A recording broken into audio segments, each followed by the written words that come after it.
Hello दोस्तों। तो आज का ये जो टॉपिक है, ये सेशन जो है, उसमें हम लोग क्लास 9th का जो साउंड चैप्टर है उसके बारे में डिस्कशन करेंगे। और मैं कोशिश करूंगा कि इस पार्ट में मैं मोस्टली जो फिजिक्स है इसका साउंड रिलेटेड चैप्टर का वो मैं ख़त्म कर दूं। इसके बाद जो नेक्स्ट सेशन हम लोग करेंगे साउंड पे, उसमें छोटी मोटी बातें रहेंगी, बट हाँ यकीन मानिए कि 2 टॉपिक में आपका ये खत्म हो जाएगा। तो स्टार्ट करते हैं सबसे पहले साउंड से ही, कि साउंड क्या है, कैसे है, क्यों है।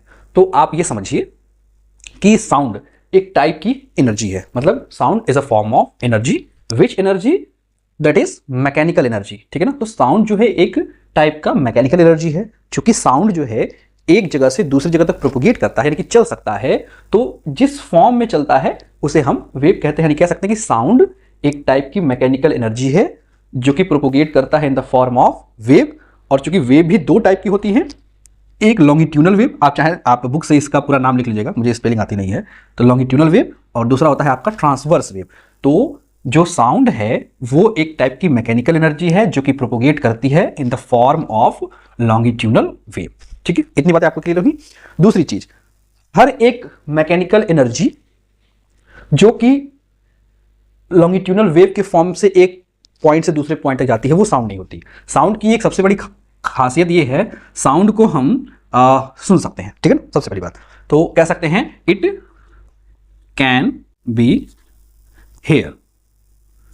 ठीक है, साउंड को हम सुन सकते हैं, बड़ा इंपॉर्टेंट चीज है। तो आप ये मत कहिएगा कि कोई भी एनर्जी, कोई भी मैकेनिकल एनर्जी जो कि प्रोपोगेट कर रही है ट्रांसवर्स वेव के फॉर्म, लॉन्गिट्यूनल वेव के फॉर्म में, वो साउंड होगा नहीं। साउंड अगर है, इतनी सारी कंडीशन होने के बावजूद भी हम उसको सुन सकते हैं। ठीक है ना। तीसरी चीज कि साउंड, देखिए ये तो पहली बात हो गई सारी की सारी, ये दूसरी बात हो गई। तीसरी सबसे इंपॉर्टेंट बात कि साउंड को एक जगह से दूसरी जगह तक प्रोपोगेट होने के लिए सबसे जरूरत किसकी पड़ती है? मीडियम की। विदाउट मीडियम साउंड कभी भी एक जगह से दूसरी जगह प्रोपोगेट नहीं कर सकता। और मीडियम भी कौन कौन सा? तो सॉलिड मीडियम, लिक्विड मीडियम, या फिर गैसियस मीडियम। ठीक है ना, इन तीनों मीडियम में साउंड जो है वो एक जगह से दूसरी जगह प्रोपोगेट कर सकता है। चौथी बात, साउंड जो है वो वैक्यूम में या फिर फ्री स्पेस में प्रोपोगेट नहीं कर सकता है। याद रहेगा आपको। पांचवी सबसे इंपॉर्टेंट बात, साउंड को प्रोड्यूस होने के लिए, पांचवी सबसे इंपॉर्टेंट बात, साउंड जो है हमेशा वाइब्रेशन के थ्रू ही जनरेट किया जा सकता है। ठीक है ना। अगर वाइब्रेशन होगा तभी साउंड जो है आपका प्रोड्यूस होगा। तो वाइब्रेशन जो है वो एक्चुअली में कारण होता है साउंड के प्रोड्यूस होने का। तो आप चाहें तो ये सारी बातें नोट डाउन कर सकते हैं, बड़ा इंपॉर्टेंट है। तो पहली बात मैंने क्या बताई, फिर से मैं रिपीट कर देता हूं कि sound is a form of mechanical energy which propagates का मतलब होता है एक जगह से दूसरी जगह पे जाना। ठीक है ना, मीडियम के थ्रू। तो sound is a form of mechanical energy which propagate in the form of wave. Which wave? So longitudinal wave. तो इसमें देखिए ये सारी बातें जो मैंने लिखी हैं, ये बड़े इंपॉर्टेंट वर्ड है, आगे हम इसके बारे में बहुत डिटेल में डिस्कस करेंगे। ठीक है ना। तो लॉन्गिट्यूनल के बारे में डिस्कस करेंगे। खैर, दूसरी चीज कि हर वो मैकेनिकल एनर्जी जो कि वेव के फॉर्म में चल रही है, साउंड नहीं होगा। साउंड केवल वही मैकेनिकल एनर्जी होंगी जिनको सुना जा सके। ठीक है। तीसरी चीज कि साउंड हमेशा मीडियम में ही एक जगह से दूसरी जगह प्रोपोगेट कर सकता है, बिना मीडियम यानी कि फ्री स्पेस और बिना स्पेस के, यानी कि स्पेस मतलब मीडियम ही ना हो। ठीक है ना, ऐसी जगह पे साउंड जो है प्रोपोगेट नहीं कर सकता। पांचवी चीज, साउंड को प्रोड्यूस करने के लिए, मतलब साउंड जनरेट करने के लिए जो सबसे इंपॉर्टेंट चीज होता है वो है आपका वाइब्रेशन। अब वाइब्रेशन क्या होता है तो इसको भी हम आगे फर्दर डिस्कस करेंगे। ठीक है, चलिए तो आगे चलते हैं। देखिए, इन सारी चीजों को अगर मिलाया जाए तो आपको जनरल डिफिनीशन ऑफ साउंड मिलेगा। जनरल डिफिनीशन ऑफ मिलेगा आपको किसका? साउंड का। तो हम ये कह सकते हैं अकॉर्डिंग टू दी 1 2 3 4 5 पॉइंट, हम ये कह सकते हैं जनरली कि साउंड अब सुनिए, मैं जो बोल रहा हूं उसको आप चाहे तो नोट डाउन कर सकते हैं। तो कह सकते हैं कि हर वो एक मैकेनिकल वेव जिसको कि हम वाइब्रेशन के थ्रू जनरेट करते हैं। ठीक है ना, और जिन्हें सुना जा सके उसे हम साउंड कहते हैं। फिर से मेरी बात सुनिए, हर वो एक मैकेनिकल वेव जो कि मैकेनिकल एनर्जी से जनरेट हुआ हो और जिसे सुना जा सके, उसे हम साउंड कहते हैं। तो आई होप कि आपको ये बात समझ में आई होगी। देखिए, हर एक साउंड में दो चीजें होती हैं। किसी भी साउंड में, साउंड कैसा भी हो, उस साउंड के दो पार्ट होते हैं हर साउंड के, ठीक है। तो कौन कौन से पार्ट होते हैं, तो चलिए आगे डिस्कशन करते हैं। देखिए, साउंड में हमेशा दो चीजें पाई जाती हैं। कौन कौन सी? एक होता है आपका प्लेजेंट साउंड, लिख जाइए इसे, प्लेजेंट साउंड। और दूसरा होता है आपका अनप्लेजेंट साउंड। अब ये क्या होता है, ठीक है, या कह सकते हैं कि साउंड के ये दो पार्ट है, एक प्लेजेंट साउंड, एक अनप्लेजेंट साउंड। अब ये क्या होता है, तो देखिए, प्लेजेंट साउंड का मतलब वो सभी साउंड जिसको, भाई साउंड तो है, तो साउंड का मतलब जो हमको सुनाई दे, ठीक है ना। अब सुनाई हमको दो तरह की चीजें देती हैं। एक वो चीज जिसको हमारा दिमाग समझ सकता है, जैसे कि मैं जो बोल रहा हूं, अगर आप मेरे सामने खड़े रहिए तो क्या होगा कि आप, यानी कि जैसे जो मैं बोल रहा हूं तो वो आपको सुनाई दे रहा है, साउंड तो है, ये तो क्लियर हो गया। लेकिन जो मैं बोल रहा हूं वो आपको समझ में भी आ रहा है, यानी कि आपका दिमाग जो है समझ रहा है कि मैं क्या बोल रहा हूं, ठीक है ना। तो वो सारी आवाज़ें या वो सभी साउंड जो आपका दिमाग रीड कर सके, ठीक है ना, उसे हम बोलते हैं प्लेजेंट साउंड। ये वॉइस भी हो सकती है, जो मैं बोल रहा हूँ, या फिर वो म्यूजिक भी हो सकता है। जैसे कि अगर आप म्यूजिक, पियानो पे ही कोई साउंड, कोई गाना चला दीजिए आप, केवल इंस्ट्रूमेंट, तो वो जो इंस्ट्रूमेंट चलता है वो आपको समझ में तो आता है ना, आपका दिमाग समझ सकता है कि ये कौन सा गाना बज रहा है, म्यूजिक ही केवल। तो मैं कह सकता हूँ कि वॉइस, ठीक है ना, या फिर हम ये कहें कि म्यूजिक जो होता है वो सब किस टाइप के साउंड होते हैं, प्लेजेंट साउंड। प्लेजेंट साउंड का मतलब वो सभी साउंड जो हमारा दिमाग रीड कर सकता है, हमारा दिमाग समझ सकता है, यानी कि एक इंसान जिस साउंड को पहचानता है, जिस साउंड को रीड कर सकता है, उसे हम प्लेजेंट साउंड कहते हैं। दूसरा होता है अनप्लेजेंट साउंड। अब ये अनप्लेजेंट साउंड का मतलब कभी कभी आवाज़ों में कुछ हमिंग या कुछ अनवांटेड चीज़ें इंक्लूड हो जाती हैं। जैसे कि अगर आप स्कूल में जाते होंगे या स्कूल की कभी असेंबली में करते हो, या कभी भी माइक के सामने अगर आप होते होंगे, तो जब कभी कभी होता है ना कि लोग बोलते हैं अचानक से साउंड बॉक्स में अजीब सा बीप का आवाज आता है, चू, बहुत तेज आता है। तो क्या होता है कि वो जो साउंड है ना, वो एक तरह का अनप्लेजेंट साउंड है, क्योंकि उसे आपका दिमाग कभी भी रीड नहीं कर सकता, ठीक है। उसे हम क्या बोलते हैं, अनप्लेजेंट साउंड, या फिर सिंपल भाषा में कहें तो उसे हम नॉइस कहते हैं, ठीक है ना। नॉइस का मतलब होता है शोर। अच्छा, शोर का मतलब ये नहीं कि जो ट्रैफिक में बज रहा है, नहीं, शोर का मतलब अनवांटेड साउंड जो आपका दिमाग रीड नहीं कर सकता है। खैर, ये बात समझ आ गई आपको, चाहिए तो लिख जाइए। अच्छा, दूसरी चीज, चूंकि साउंड क्या है कि एक जगह से दूसरी जगह प्रोपोगेट कर रहा है, ठीक है। आप बात को समझिएगा, मैंने भी बताया कि साउंड जो है, जो मैं बोल रहा हूँ वो आप तक पहुंच रहा है आवाज, यानी कि साउंड, आवाज क्या है, एक जगह से दूसरी जगह तक ट्रेवल कर सकती है, यानी कि मोशन में आ सकती है, यानी कि मोशन होगा उसके अंदर। और अगर मोशन होगा तो इसका मतलब होगा कि जब भी किसी बॉडी में मोशन, या जब भी किसी भी चीज़ में मोशन में होता है तो उसमें एक वेलोसिटी भी होती है। तो याद रखिएगा कि चूंकि साउंड एक जगह से दूसरी जगह तक चल सकता है तो इसके अंदर तो वेलोसिटी होगी। और याद रखिएगा, जिसमें वेलोसिटी मतलब मैं जो बोल रहा हूं तो मेरे साउंड की कुछ ना कुछ तो वेलोसिटी होगी। अब ये वेलोसिटी किस मीडियम में ज़्यादा होगी, किस मीडियम में कम होगी, तो याद रखिएगा साउंड की जो वेलोसिटी है, देखिए velocity of sound, velocity of sound उन मीडियम में सबसे ज़्यादा होती है जिस मीडियम के पार्टिकल बहुत नज़दीक नज़दीक होते हैं। जैसे जैसे मीडियम के पार्टिकल का बीच का डिस्टेंस बढ़ता जाता है, वैसे वैसे उस मीडियम में जो साउंड की स्पीड है वो कम होती जाती है। तो जरा सोच के बताइए आप मुझे कि किस टाइप के मीडियम में, ठीक है, पार्टिकल बहुत नज़दीक नज़दीक होते हैं। तो आप जानते हैं कि सॉलिड सब्सटेंसेस में जो एटम के बीच का जो गैप होता है, ठीक है ना, पार्टिकल के बीच का जो गैप होता है बहुत कम होता है, ठीक है ना। उससे ज़्यादा गैप किस में होता है, लिक्विड में, जानते हैं आप लोग। और उससे भी ज़्यादा गैप किस में होता है, आपका गैसेस में, ठीक है ना। तो मैं ये कह सकता हूँ कि जो साउंड की वेलोसिटी होती है वो सॉलिड में सबसे तेज होती है, ठीक है ना, सबसे तेज होती है। उससे कम किस में होती है, लिक्विड में। लिक्विड में कम क्यों होती है, क्योंकि लिक्विड में जो पार्टिकल के बीच का गैप होता है वो सॉलिड के कंपैरिजन में बहुत ज़्यादा होता है, ठीक है ना। तो लिक्विड में साउंड की वेलोसिटी थोड़ी सी कम होती है, थोड़ी मतलब बहुत ज़्यादा कम होती है। और गैसेस में क्या होता है कि पार्टिकल के बीच का गैप बहुत ज़्यादा होता है, इसलिए sound in a gaseous system सबसे कम होता है कंपेरिजन में, ठीक है। ये बात क्लियर होगी आपको। तो मैं आपको एक दो एग्जाम्पल लिख देता हूँ। तो एक चीज़ याद रखिएगा, बड़ा पूछा गया क्वेश्चन है कि देखिए डायमंड, हीरा, डायमंड या स्टील, याद रखिएगा आप लोग, दोनों के दोनों सॉलिड मटेरियल हैं। तो डायमंड में नॉर्मली, ठीक है, डायमंड में जो नॉर्मल साउंड की स्पीड जो होती है वो एन एवरेज लगभग 12,000 से, देखिए लगभग डायमंड में लगभग 12,000 से लगभग 14 या 15,000 मीटर पर सेकेंड होती है, बहुत तेज स्पीड होती है। स्टील में भी कह सकते हैं, तो स्टील में भी लगभग 4500 यानी कि 4500 टू 5000 मीटर पर सेकेंड होती है, बहुत तेज होती है रियली, ठीक है ना, क्योंकि ये सॉलिड है। स्टील भाई सॉलिड मटेरियल है, डायमंड एक सॉलिड मटेरियल, तो उसमें वेलोसिटी सबसे ज़्यादा होती है, ठीक है। ऐसे ही अगर मैं लिक्विड की बात करूँ तो लिक्विड में सबसे जो नॉर्मल लिक्विड होता है दारू, अच्छा पानी, ठीक है ना, जल, ठीक है ना, पानी, वाटर। तो वाटर में जो नॉर्मल स्पीड जो होती है, वाटर में जो नॉर्मल स्पीड होती है वो लगभग 1400 से लेके 1500 मीटर पर सेकेंड होती है, याद रखिएगा इसको, ठीक है।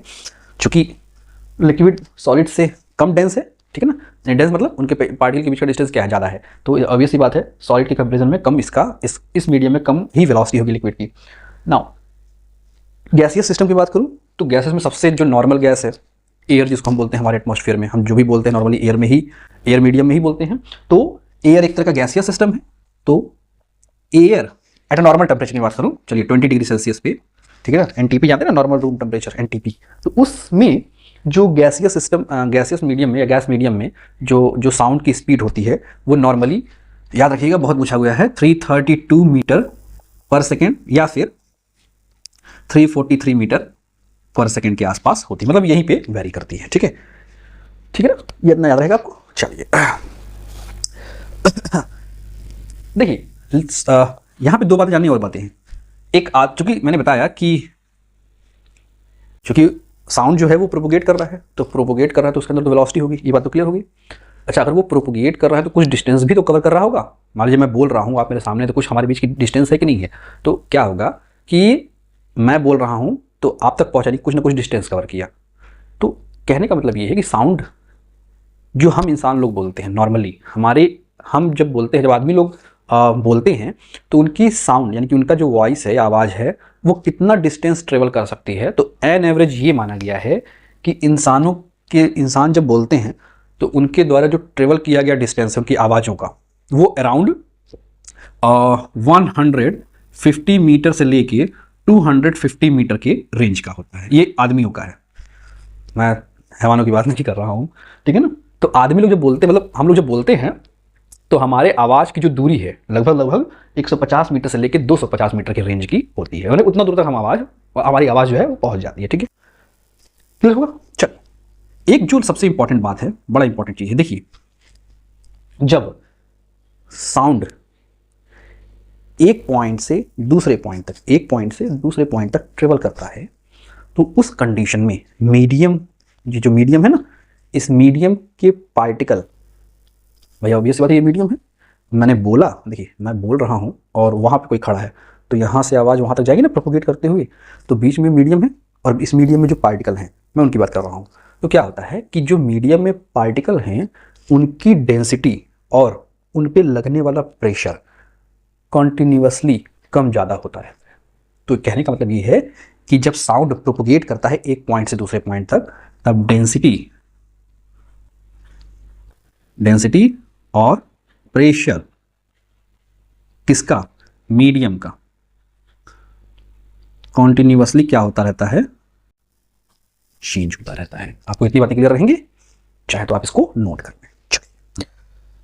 तो ये तो बात थी बेसिक इंट्रोडक्शन अबाउट साउंड की। अब आते हैं इसके फिजिक्स पे, यानी कि फिजिक्स ऑफ साउंड पे। तो चलिए भाई, भाई फिजिक्स ऑफ साउंड क्या है, इसको समझने के लिए हम पहले तो ये समझ लें कि साउंड क्या है। एक बार फिर से, तो जैसा कि मैंने बताया कि साउंड होता क्या है भाई, फिनोमिना क्या होती है, साउंड होने के लिए सबसे पहले एक वाइब्रेशन होता है, ठीक है ना। वो वाइब्रेशन एक मैकेनिकल एनर्जी जनरेट करता है, ठीक है ना। और यही मैकेनिकल एनर्जी वेव के फॉर्म में प्रोपोगेट करना स्टार्ट करती है एक पॉइंट से दूसरे पॉइंट तक। और यही वेव जब इंसान के कानों में सुनाई देने लगता है, ठीक है ना, तो उसे हम क्या कहते हैं, साउंड, ठीक है ना। क्लियर है जी। साउंड होने के लिए क्या क्या चाहिए भाई, पहले वाइब्रेशन होगा, फिर वो वाइब्रेशन एक मैकेनिकल एनर्जी जनरेट करेगा, वो मैकेनिकल एनर्जी वेव के फॉर्म में। अच्छा, कौन से वेव के फॉर्म में, तो ये भी जानना जरूरी है। तो अगर आपको याद हो तो लॉन्गिट्यूडल, ठीक है ना, लॉन्गिट्यूडल वेव के फॉर्म में प्रोपोगेट करता है और दूसरे इंसान के कान तक जब पहुंचता है तो हम कहते हैं कि वो साउंड है। क्लियर है। इसका मतलब ये है कि हमें साउंड की फिजिक्स को समझने के लिए क्या क्या समझना जरूरी है। सबसे पहले तो हमको ये जानना जरूरी है कि भाई ये वाइब्रेशन कौन चिड़िया का नाम है, ठीक है। दूसरा चीज़ कि एनर्जी कौन सा चिड़िया का नाम है, उसमें भी मैकेनिकल एनर्जी कौन सी चिड़िया का नाम है। तो याद करिए कि आपने एनर्जी और मैकेनिकल एनर्जी को आपने वर्क पावर एनर्जी वाले चैप्टर में पढ़ा भी होगा, ठीक है ना। तो ये तो आप जानते हैं अच्छे से। उसके बाद जब आप वाइब्रेशन समझ लेंगे तो आप ये भी समझ लेंगे कि वेव क्या होता है, ठीक है। इसका मतलब हमको ये 4-5 बातें बहुत डिटेल में समझनी पड़ेंगी और वेव के अंदर क्या क्या चीज़ें और इंक्लूड होती हैं उसको भी हमको समझना पड़ेगा, ठीक है। तो चलिए स्टार्ट करते हैं सबसे पहले तो इस चीज़ को। सो इसका मतलब हमको सबसे पहले क्या समझना पड़ेगा भाई, वाइब्रेशन। वाइब्रेशन क्या होता है, आइए डिस्कस करते हैं। तो वाइब्रेशन यानी कि कंपन, जानते हैं ना आप लोग क्या होता है, एनी आइडिया, कभी किया कंपन? जब भूकंप आया था तो कंपन ही हुआ था। अब वाइब्रेशन क्या है, चलिए। तो सबसे पहली बात कि कंपन क्या होता है, वाइब्रेशन यानी कि कंपन। चलिए, कंपन किसे कहेंगे, कब कहेंगे और क्यों कहेंगे। तो देखिए, पहली बात ये कि कंपन का मतलब होता है किसी पार्टिकल का अपने एक फिक्स पॉइंट से मूव करना। वो कहीं जाएगा नहीं, अपनी ही पॉइंट पर, किसी एक फिक्स पॉइंट पर वो ऊपर नीचे या दाएं बाएं बार बार मूव करता रहेगा। तो इसी फिनोमिना को हम लोग बोलते हैं वाइब्रेशन। जैसे अगर मैं आपको एक एग्जांपल दिखाऊं तो मेरे पास एक स्केल है, आप समझ सकते हैं इस चीज़ को। देखिए, तो अगर मैं इसको ऐसे पकड़ के खींचूं, देखिए ये ध्यान से, तो क्या हो रहा है, अगर आप ध्यान से देखिए तो ये जो चीज़ हो रही है ना, ये फिनोमिना आप देख सकते हैं, ये नीचे जा रहा है, ऊपर आ रहा है, नीचे जा रहा है। लेकिन अब चूंकि ये जो स्केल है ये कई छोटे छोटे पार्टिकल से मिलकर बना है, ये पार्टिकल कहीं जा नहीं रहे हैं, केवल क्या हो रहा है, अपनी जगह से ऊपर नीचे इसी टाइप से हो रहा है ना। देखिए ये कहीं आगे पीछे नहीं जा रहे हैं, ये ऊपर नीचे अंतिम में वहीं पर आ गए। तो क्या हो रहा है कि एक तरह का ये देखिए ऊपर नीचे मोशन कर रहे हैं। इसी फिनोमिना को हम लोग बोलते हैं, ये जो मोशन हो रहा है ना, मोशन का क्या हो रहा है, इसके पार्टिकल जो है बार बार ऊपर नीचे हो रहे हैं। तो इसी फिनोमिना को हम लोग बोलते हैं कंपन, ठीक है। अगर आपके पास एक थाली हो, मेरे पास है, मैं चुरा के लाया हूँ, ठीक है। अगर आप देखिए मेरे पास एक थाली है और अगर आप इसको थोड़ा सा पीटिए लाइक दिस वन, देखिए ये,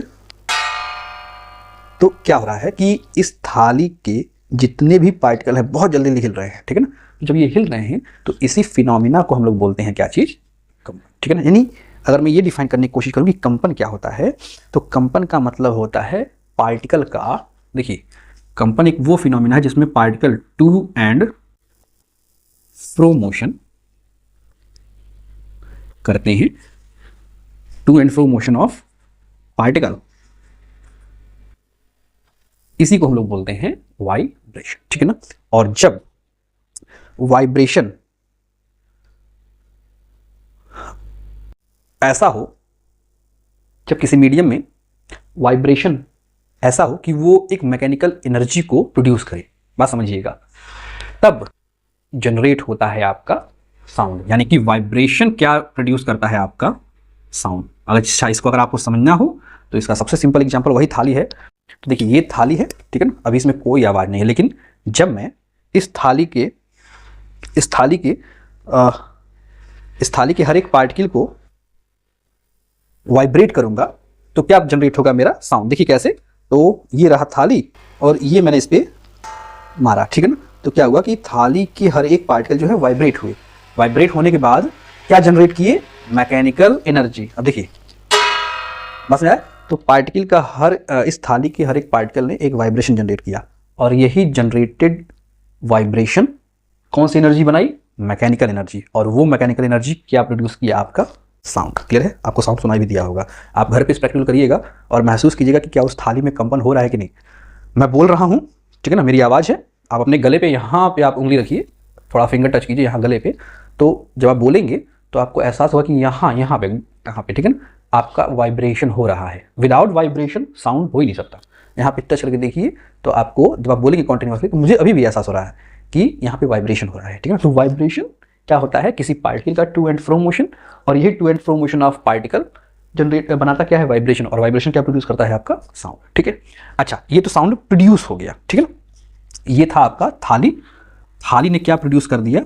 साउंड। भाई साउंड तो प्रोड्यूस हो गया, किसकी वजह से प्रोड्यूस हुआ? वाइब्रेशन की वजह से। वाइब्रेशन ने क्या किया? क्या बनाया? मैकेनिकल एनर्जी बनाई, ठीक है ना। तो सब कुछ होने के बाद मैकेनिकल एनर्जी, वाइब्रेशन हुआ, और क्या प्रोड्यूस हुआ? साउंड। लेकिन साउंड प्रोड्यूस हो तो गया, बट उसको एक दूसरे आदमी के कानों पे पहुंचना भी तो चाहिए, ठीक है ना। बात समझ रही? तो अब हमको ये समझना पड़ेगा कि भाई यहाँ से यहाँ तक वो पहुंचेगा कैसे। तो याद रखिएगा, यहाँ तक चीज़ें चाहे आप नोट कर लें। देखिए, साउंड क्या है? एक मैकेनिकल एनर्जी है। तो याद रखिएगा, जब मैकेनिकल एनर्जी जिसके वजह से एक पॉइंट से दूसरे पॉइंट तक मीडियम में, या ऐसे कहूँ मैं सिंपली कि जब कोई एनर्जी एक पॉइंट से दूसरे पॉइंट तक ट्रेवल करती है, तो जिसके कारण एनर्जी एक पॉइंट से दूसरे पॉइंट तक पहुंच जाती है, उसे हम कहते हैं वेव। सुना?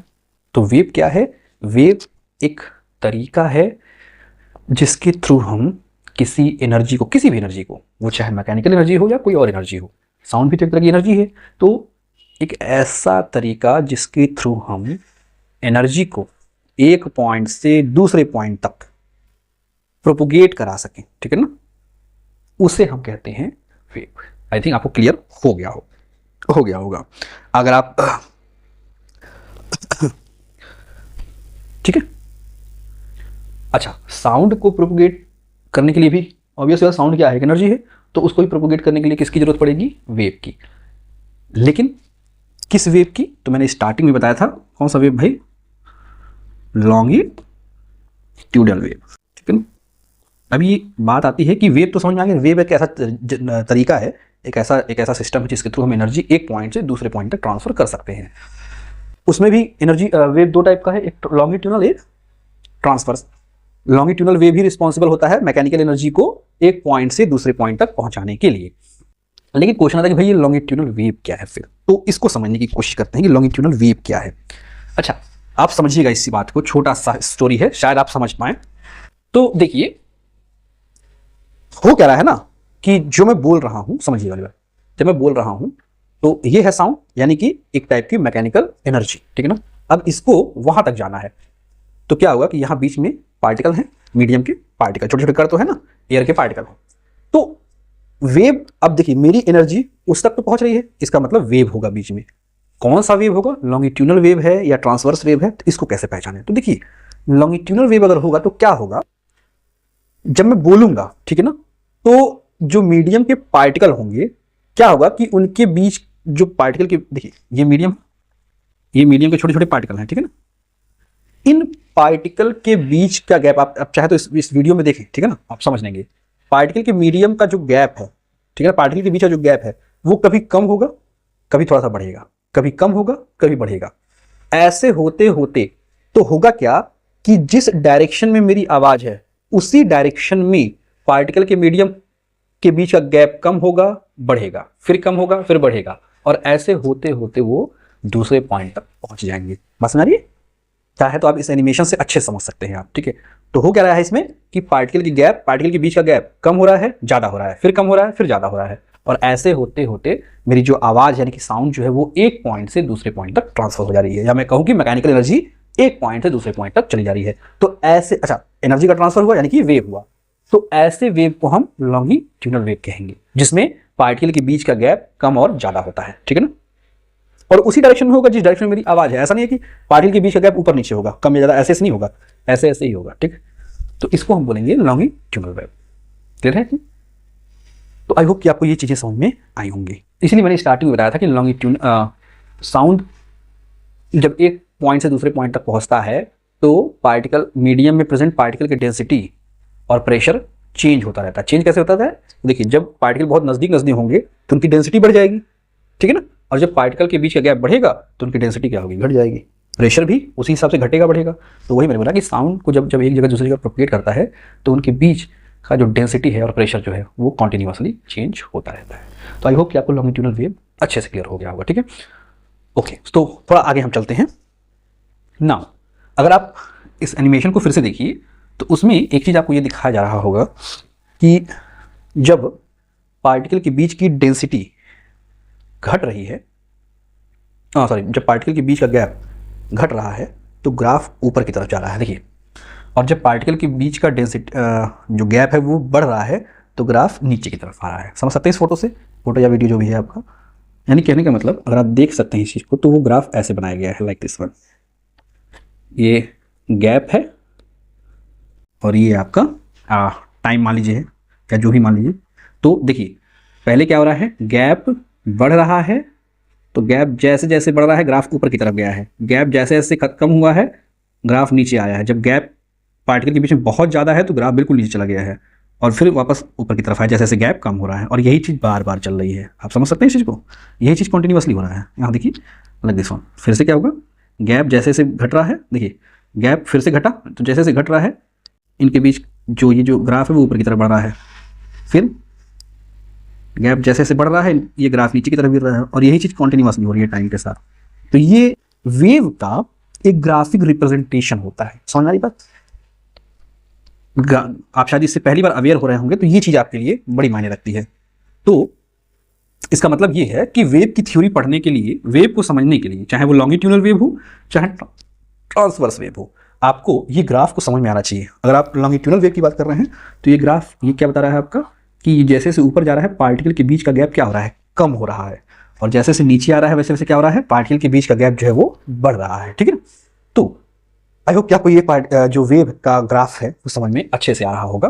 तो देखिए, जब आप वेव समझ ही लिए हैं, लॉन्गिट्यूडनल वेव समझ लिए हैं, तो देखिए वेव से रिलेटेड कुछ 4-5 टॉपिक होते हैं, 4-5 मैं कहता हूँ कि डिफिनीशन होते हैं। उसको आपको समझ लेना बहुत जरूरी है। उसमें सबसे पहली चीज होती है वो होती है आपकी एम्पलीट्यूड।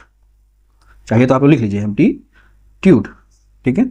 दूसरी चीज होती है आपकी, दूसरी चीज क्या होती है, वेव लेंथ, ठीक है। वेव लेंथ नाम नया है लेकिन फिर भी आप लिख लीजिए। तीसरी चीज होती है वो होता है आपका टाइम पीरियड। अच्छा, ये सारी बातें आपको ग्राफ से ही समझनी है। चौथी बात क्या होती है आपकी, वो होती है आपकी फ्रीक्वेंसी, ठीक है। पांचवी बात होती है इसकी, भाई वेव है, वेव एक जगह दूसरी जगह जा रहा है तो इसकी क्या होगी, इसकी ऑब्वियस सी बात है एक वेलोसिटी होगी। चलिए, ये चारों पांचों बातों को आपको बहुत अच्छे से इनहेल कर लेना है अपने दिमाग में। तो सबसे पहली बात की एम्पलीट्यूड क्या होता है। देखिए, आपके सामने ग्राफ दिख रहा है। देखिए, ग्राफ हमेशा, मैं थोड़ा सा आपको रिवाइज कराऊं तो देखिए, ग्राफ के बारे में हमेशा क्या होता है, एक कोऑर्डिनेट एक्सिस होता है, इधर होता है प्लस एक्स एक्सिस, इधर प्लस एक होता है, देखिए ऐसे होता है ना, इधर इधर प्लस होता है, इधर इधर माइनस माइनस होता है। तो इसमें भी क्या होगा, ये आपका प्लस एक्सिस होगा। देखिए, इसको अगर मैं आगे बढ़ाऊंगा ऐसे तो ये प्लस एक्सिस होगा, ये आपका माइनस एक्सिस होगा, ये माइनस एक्सिस होगा, ये प्लस एक्सिस होगा, ठीक है। तो कहने का मतलब देखिए क्या है कि ये है आपका टाइम, ये जो लाइन बता रहा है ना, देखिए ये लाइन, तो ये बता रहा है कि टाइम आगे बढ़ रहा है, 1 सेकेंड 2 सेकेंड 3 सेकेंड ऐसे, ठीक है ना। तो ये टाइम के एक्सिस को बता रहा है। और ये क्या बता रहा है, ये बता रहा है पार्टिकल के बीच का गैप। अच्छा, तो देखिए, अगर आप सोचिए थोड़ा सा, तो यहां से जब चल रहा है तो जैसे से ये ऊपर की तरफ जा रहा है, क्या बता रहा है, पार्टिकल के बीच का गैप कम हो रहा है। तो एक पॉइंट आएगा जहां पे सबसे कम, मतलब जो वैल्यू है, देखिए जो पार्टिकल के बीच का गैप होगा वो सबसे ज्यादा होगा, उसके बाद क्या हो रहा है, कम हो रहा है। फिर देखिए ध्यान से, हो रहा है ना। तो ये जो वैल्यू है ना, जो सबसे ज्यादा वैल्यू बता रहा है, देखिए ये चीज, इसी को हम कहते हैं एम्पलीट्यूड, ठीक है ना। यानी एम्पलीट्यूड क्या बता रहा है। अच्छा, मैं थोड़ा सा इसको फिजिकल भाषा में बोलूं तो मैक्सिमम डिस्प्लेसमेंट बता, देखिए अगर ध्यान से देखिए तो ये डिस्प्लेसमेंट को ही तो रिप्रेजेंट कर रहा है, तो एक्सिस से डिस्प्लेसमेंट ही तो है, तो ये मैक्सिमम डिस्प्लेसमेंट ही ग्राफ का एम्पलीट्यूड कहलाता है। ठीक है, चाहे इधर देखिए यहाँ भी देखिए तो ये भी तो मैक्सिमम डिस्प्लेसमेंट ही है, सबसे ज़्यादा दूरी यही तो है। ये लाइन देखिए ध्यान से, अब मैं पूछूं कि इस लाइन और यहाँ के बीच क्या सबसे ज़्यादा दूरी है? नहीं है, क्योंकि उससे ज़्यादा दूरी तो यहाँ पे है, उससे ज़्यादा दूरी तो यहाँ पे है, तो सबसे ज़्यादा दूरी कौन सी है? ये है ना। यहाँ भी देखूँ तो ये इसके कंपैरिजन में कम है, ये वाली लाइन इसके कंपैरिजन में कम है। सबसे बड़ी लाइन कौन सी है? सबसे बड़ा डिस्टेंस या सबसे बड़ा डिस्प्लेसमेंट यही तो है आपका। तो ओरिजिन से सबसे ज़्यादा जो डिस्प्लेसमेंट होता है इसी को हम लोग बोलते हैं एम्पलीट्यूड ऑफ द ग्राफ या वेव। ठीक है ना, और उसको हम रिप्रेजेंट करते हैं किससे? ए से। अगर प्लस में है तो प्लस ए से, और अगर देखिए ये नीचे वाला एक्सिस माइनस होगा तो ये कहलाएगा आपका माइनस ए। क्लियर हुआ? तो आई होप कि आपको ये बात समझ में आई होगी। दूसरी चीज, वेव लेंथ क्या होता है? तो देखिए अगर आप ध्यान से देखिए तो समझने की कोशिश करिएगा, ये एक पूरा ग्राफ बना, देखिए यहां से यहां तक, इसको भूल जाइए आप, ये पूरा जो फिगर है वो आपको दिख रहा है। अब क्या हुआ कि इसके आगे फिर से वही फिगर रिपीट हुआ है। ठीक है ना, ऐसे ही आगे बढ़ेगा तो अगर आप देखिए तो जो फिगर यहाँ पे बना हुआ है वही फिगर यहाँ भी बना हुआ है। तो आप पहले सबसे स्टार्टिंग मान लीजिए ये चीज़ है ना, तो आप कहिए कि ये इसको हम बोलते हैं एक पूरा एक वेव। ठीक है ना, इस एक वेव में यहाँ से और यहाँ तक ये जो पॉइंट है, ठीक है ना, इसके बीच का जो गैप होता है, समझिएगा, इस पॉइंट से इस पॉइंट के बीच का जो लेंथ होता है उसी लेंथ को हम लोग वेव लेंथ कहते हैं। रिप्रेजेंट कैसे करते हैं हम लोग? लैम्डा से। इसको आप चाहिए तो थोड़ा अच्छे से ऐसे करते हैं। ठीक, क्लियर हुआ? तीसरी बात, टाइम पीरियड क्या होता है? देखिए इस वेव को देखिए यहाँ से चला, यहाँ से चला, यहाँ तक आया, तो एक वेव कंप्लीट करने में जितना टाइम लगता है, जितना भी टाइम स्पेंड होता है उसे हम टाइम पीरियड कहते हैं, और उसको हम रिप्रेजेंट करते हैं किससे? कैपिटल टी से। याद रहेगा आपको? तो एम्पलीट्यूड को ए से, वेवलेंथ को लैम्डा से, और टाइम पीरियड को टी से। क्लियर है ना? चौथी बात आती है फ्रीक्वेंसी। फ्रीक्वेंसी क्या होता है? देखिए ये जो मैंने बताया कि एक कितना समय ले रहा है एक ऑसिलेशन कंप्लीट करने में या एक वेव कंप्लीट करने में, जितना भी टाइम लगेगा वो क्या कहलाएगा आपका? Time period. फ्रीक्वेंसी क्या होती है? फ्रीक्वेंसी का मतलब होता है कि एक सेकेंड में कितना वेव बन रहा है। बात समझिएगा, जितना टाइम लगेगा एक वेव बनाने में उसे हम टाइम पीरियड कहेंगे। और अगर मैं कहूं कि एक सेकेंड में कितनी बार वेव बन रहा है, कितना वेव बन रहा है, जैसे मान लीजिए कि ऐसे ही एक वेव है और वो एक सेकेंड में एक वेव, दूसरा वेव, तीसरा वेव, देखिए ये यहां से यहां तक ऐसे ऐसे, देखिए तो ये एक वेव बना लिया, फिर ये दूसरा वेव बना लिया, ये तीसरा वेव बना लिया, लेकिन ये तीनों वेव कितने बनाए? एक सेकेंड में। तो एक सेकेंड में जितना नंबर ऑफ वेव बनता है उसे हम फ्रीक्वेंसी कहते हैं। तो इसमें 3 वेव बना है, तो इस वेव की फ्रीक्वेंसी कितनी होगी? 3। यूनिट क्या होती है इसकी? याद रखिएगा, फ्रीक्वेंसी की जो यूनिट होती है वो हर्ट्ज होती है, ऐसे लिखते हैं, छोटा जेड लगाते हैं। ठीक है, तो अगर मैं कहूँ कि इसकी फ्रीक्वेंसी कितनी है तो आप कहेंगे 3 हर्ट्ज। क्लियर है? अच्छा, फ्रीक्वेंसी और टाइम पीरियड के बीच में एक रिलेशन भी होता है। अच्छा, इसको पहली बात तो फ्रीक्वेंसी को रिप्रेजेंट कैसे करते हैं? तो बहुत से लोग इसको स्मॉल एफ से रिप्रेजेंट करते हैं, बहुत से लोग इसको न्यू से रिप्रेजेंट करते हैं, तो आप जो चाहिए यूज़ कर लीजिए। ठीक है, फ्रीक्वेंसी और टाइम पीरियड के बीच में बड़ा इंपॉर्टेंट रिलेशन होता है। वो रिलेशन क्या है तो मैं बता देता हूँ आपको। देखिए, चूंकि टाइम पीरियड को किसे रिप्रेजेंट करते हैं? टी से। फ्रीक्वेंसी को रिप्रेजेंट करते हैं 1/, देखिए फ्रीक्वेंसी को एफ से रिप्रेजेंट करते हैं या न्यू से, या हम लिख सकते हैं 1/न्यू। ठीक है, तो ये टाइम पीरियड और फ्रीक्वेंसी के बीच का रिलेशन है। ठीक है, चलिए आगे बढ़ते हैं। क्लियर है? अच्छा, मैं यहाँ से ये भी कह सकता हूँ कि फ्रीक्वेंसी की वैल्यू कितनी होती है, तो 1/t भी आप कह सकते हैं, कोई प्रॉब्लम नहीं है। ठीक है, इसको आप उधर ले जाइए, उसको इधर लेते चले आइए, बात वही पड़ेगा। तो ये रिलेशन होता है फ्रीक्वेंसी और टाइम पीरियड के बीच में। एक लास्ट पॉइंट आता है कि वेलोसिटी क्या होती है। देखिए ऑब्वियस सी बात है कि भाई ये चल रहा है ना वेव, एक पॉइंट से दूसरे पॉइंट यानी कि प्रोपोगेट कर रहा है, तो अगर प्रोपोगेट कर रहा होगा तो उसमें कुछ ना कुछ तो वेलोसिटी होगी, क्योंकि मोशन में है। अगर मोशन में है तो वेलोसिटी होगी। तो वेलोसिटी ऑफ वेव क्या होता है? तो मैं आपको सीरीज, वेलोसिटी आप जानते तो होंगे, उसमें तो कोई डाउट नहीं है। तो मैं आपको सीधे सीधे बताता हूँ कि वेलोसिटी जो होता है एक्चुअली में वेवलेंथ और टाइम पीरियड का रेशियो होता है। यानी कि वेलोसिटी जो होती है वेव की वो λ/t होता है। ठीक है, आप चाहे तो लिख सकते हैं। अच्छा, यहाँ से देखिए तो वेलोसिटी इक्वल टू क्या लिख सकते हैं? लैम्डा, या ऐसे लिख सकते हैं ना। देखिए इसको थोड़ा सा ब्रेक कीजिए तो हो जाएगा 1/t इंटू लैम्डा, कोई समस्या? और 1/t को अभी मैंने बताया क्या लिख सकते हैं? एफ या फिर न्यू। तो वेलोसिटी इक्वल टू क्या हो जाएगा? इसकी जगह हम क्या लिख सकते हैं? न्यू। तो लिख सकते हैं, या फिर f लिख सकते हैं, तो f इंटू लैम्डा, और f मैंने बताया ना फ्रिक्वेंसी को हम f से भी या न्यू से, दोनों से रिप्रेजेंट कर सकते हैं। तो हम कह सकते हैं कि v is equal to f की जगह न्यू रख दीजिए तो न्यू लैम्डा। ठीक है, तो आई होप कि इतनी सारी बातें आपको समझ में आ गई होंगी। तो ये मेन फिजिक्स साउंड से रिलेटेड था। इसके बाद थोड़े बहुत टॉपिक और बच जाते हैं, आप कोशिश इस पे कीजिएगा, ये फिजिक्स समझना आपके लिए बड़ा इंपॉर्टेंट है। Amplitude, wavelength, time period and velocity, ठीक है, और फ्रिक्वेंसी। ठीक, तो आई होप कि आपको कहीं कोई डाउट होगा जरूर मुझसे एक बार कंसल्ट कीजिएगा। आप कमेंट में भी वो क्वेश्चन डायरेक्ट लिख सकते हैं, मैं उसको रीड कर लूँगा। और ये कैसा लगा आपको सेशन, तो मुझे जरूर बताइएगा। ठीक है, बाकी इसमें जो छोटा सा पार्ट और रह गया है उसको हम आगे पार्ट में डिस्कस करेंगे।